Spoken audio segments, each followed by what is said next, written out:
This morning he can't remember the last time his ex-girlfriend had come to visit. It could be hours, or maybe it's been weeks. His uncle, whom Bill had not even noticed in the room, looks out the window and talks about Bill's mother.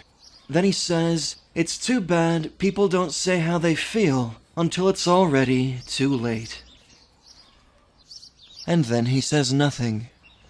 The TV in the room is always on mute, and behind his uncle's head, Bill watches a superhero quietly melt a monster's face. His doctor visits and asks if Bill might be more comfortable at home for a few days under family care, until the final results come in.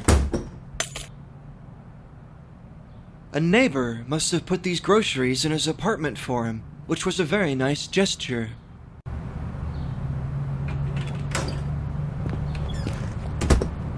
It's kind of a really nice day.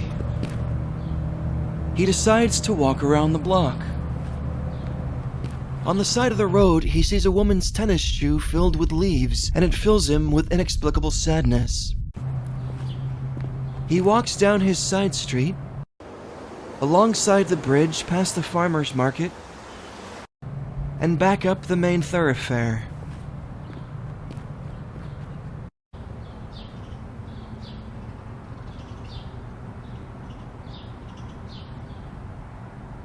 It's kind of a really nice day. He decides to take a walk around the block. On the side of the road, he sees a woman's tennis shoe filled with leaves, and it fills him with inexplicable sadness.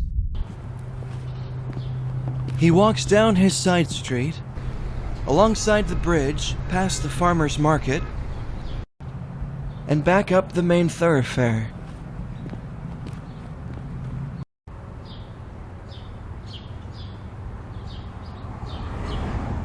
It's kind of a really nice day. He decides to take a walk around the block.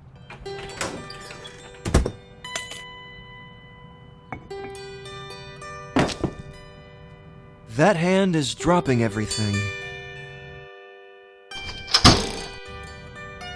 Wasn't he supposed to call somebody? What was her name?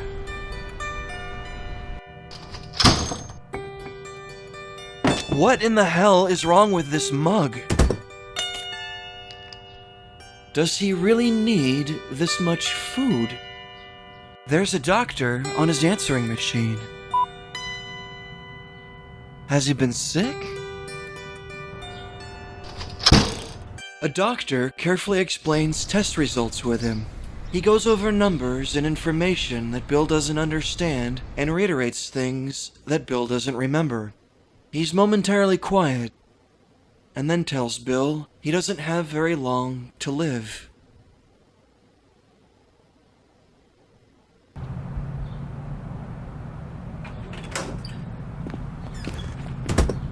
It's kind of a really nice day. He decides to walk around the block. On the side of the road, he sees a woman's tennis shoe filled with leaves, and it fills him with inexplicable sadness. He walks down his side street and sees striking colors in the faces of the people around him. Details in these beautiful brick walls and weeds that he must have passed every day but never noticed. The air smells different. He's never brighter noticed. Somehow, and the currents under the bridge look strange and vivid, and the sun is warming his face, and the world is clumsy and beautiful and new. And it's as though he's been sleepwalking, asleep for God knows how long, and something has violently shaken him awake.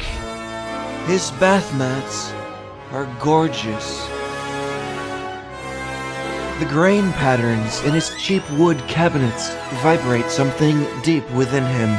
He's fascinated by the way his paper towels drink water. He's never really appreciated these things.